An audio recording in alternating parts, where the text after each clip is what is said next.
Hey guys, my name is Joel Ryder. All my friends are out of town, whether it's weddings, engagements, birthdays. It's been kind of nuts trying to figure this out, and kind of nuts weekend for myself as well. With the current situation, I'm going to be FaceTiming my family. I'm going to have them introduce themselves, just give their names. You'll see 6 of them, and then I'm going to give my speech, and yeah, we'll go from there.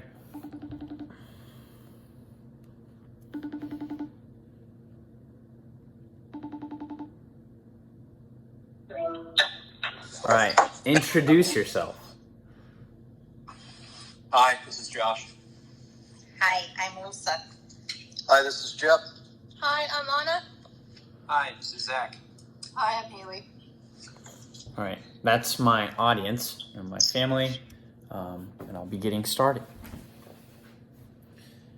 3, 2, 1. The ball floats through the air with a perfect rotation. It sinks right through the hoop with the snap of the net. The buzzer goes off and it's ringing in your ear. You know in that instant that you have witnessed something incredible, a last-second buzzer beater. You look to see the man who has accomplished such a feat, and you see the number 23. Right above the number, you see the name Jordan, and it comes to your mind, oh, Michael Jordan. Michael Jordan is a basketball icon, someone who's meant a lot to the game, someone who's meant a lot to different people. But in this generation, we don't really know who Michael is. But it's this man who helped to build the NBA to where it is at today, who helped to build basketball for people as a whole, and really helped to build entertainment and open up the world in a new way for basketball players, lovers, and fans. Now you might be thinking, okay, what does this guy have to say? Well, I'm 22, so yeah, I never saw Michael play live, at least that I can remember. But my family is Bulls fans, and so kind of fanatics more than fans. And so we have a lot of videos, a lot of tapes, whatever, of Michael's games, all of his shots, of his perfect plays. And so I've come up with this appreciation with who Michael Jordan is. And that's pushed me to find out, oh, who was he before that? And who is he now? And so when looking at that, I realized Michael Jordan actually loved basketball from the very beginning. It was this that led to a high-achieving NBA career. And even after that, he has had a life that continues to impact basketball on a very high level. So let's start off with where Michael Jordan started. Michael Jordan was born to James and Dolores Jordan in North Carolina, or in Brooklyn, and then moved to North Carolina. He had several siblings, and actually his family was perfect for his basketball career. His parents were very loving and very supportive, and his dad pushed him to work hard, while his mom encouraged him to just keep going. But it was his brother Larry Jordan, and we see this in the article, Michael Jordan's Life Before He Became a Star by Tim Ott, that Larry Jordan was the one who pushed Michael the most. They would play for hours in the backyard together at a competitive level so high they would often end in fistfights where the parents would have to break them up. And this is where Michael Jordan's competitive spirit was born.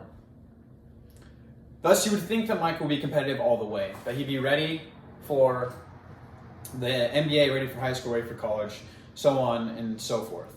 But actually, we see in the New York Times, his airness by Mike Greenberg, that Michael didn't make the varsity team as a sophomore in high school. Actually, that year, he failed to make varsity, and I'm sure he was great on JV, but that's very shocking to us as great players always seem to make varsity all throughout high school. But this didn't stop him, and actually, the next year of high school, he would go on to be in one of the most elite high school camps in the nation. Looking at the Legends profile of Michael Jordan on NBA.com, written by their staff, we see that actually this excellence would continue into college, as in 1982, Michael would hit a last-second shot to win the national championship for the University of North Carolina. He would go on to be a multiple first-time All-American for the school, and he would actually, even further than that, win the John Wooden and the Naismith Awards, which are incredibly high accolades for college players.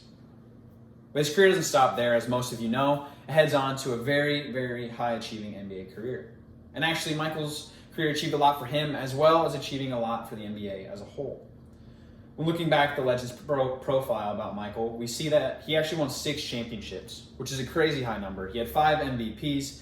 He was an 11-time first team All-NBA player, a 10-time first team All-Defense, and also a Rookie of the Year.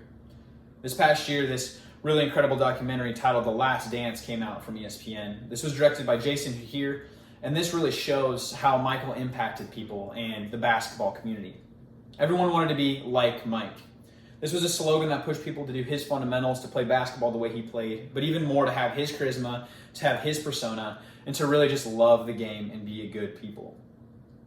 Even further, Dan Harriman in the article, in Michael and His Positive Impact on Basketball, Michael in his own contract created the love of the game clause, which allowed him to play basketball anytime, anywhere, without regulations by the NBA, in order to actually further boost the NBA in the world. But as Michael's game came to an end, he would not stop playing in his heart.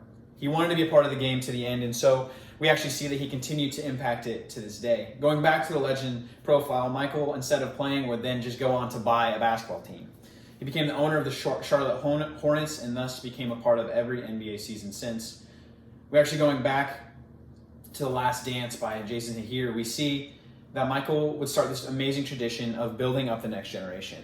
He spent a lot of time with Kobe Bryant in multiple scenes in this documentary, and we see that he almost became Michael's little brother.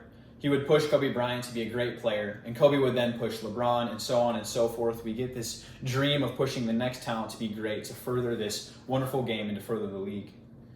Finally, we see in Michael Jordan's philanthropic activities, written by, once again, the staff at the NBA, that there are many charities, many foundations that Michael Jordan has either founded or been a part of and supported in order to give back to his community and to the NBA as a whole.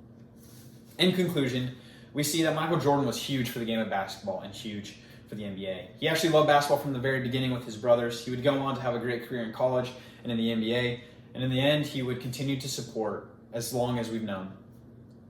What does this mean for us? You know, we've got kids who are going to grow up and play basketball, and this man has helped to further the game and make that a higher possibility for all. We know that if we watch TV, we can watch a game that's well publicized, that's well played, because this man created a love for it. And maybe you have a charity you love, and we know that there's probably someone out there trying to help support it, because Michael Jordan has helped to further the league in order that players with this platform may go on to help others. So let's go back to the basketball court, and we see this number 23, Michael Jordan, and his jersey begin to disappear. They begin to fade. But as it fades, we see coming in these new jerseys, LeBron James, James Harden, Kevin Durant, as the up-and-coming generation of basketball starts to form. And we see that their love of the game, which is similar to Michael's, can now build off the foundation that he once built in order that the game may continue to be great. Thank you. All right, guys, will you say goodbye? I'm talking to you, family. Goodbye. Sorry, you're on mute. Bye. There's everybody. Bye. Bye. Bye.